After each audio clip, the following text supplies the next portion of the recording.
Бәріне сәлем.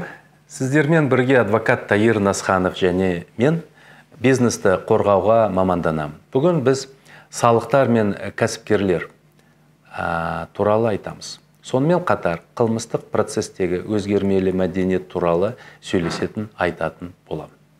Кәсіпкерді қаржы жымқырғаны үшін негізсіз қылмыстық қудалаудан қорғау ерекше өзекті мәселе болып табылады. Өйткені кәсіпкерлер есебінен жұмыс орындары ашылып, салық төленеді. Ал сотқа дейінгі тергеп тексеруді тіркеу және бастау, кәсіпкерді компанияның шоттарын және оның жеке мүлкін тәркілеу кезінде бизнесті шынжырлау арқылы жоғалтумен қатар оның отбасы мүшелерін ғана емес, сондай-ақ оның қызметкерлерінің отбасыларының өмірінде жағымсыз салдарлар орын алады. Мемлекетке салық төленбейді. Бірақ жалақасын кәсіпкерлер төлейтін, салықтан талатын біздің тәртіп сақшылары кәсіпкерлерге қандай да бір таптық өшпенділікпен қарайды.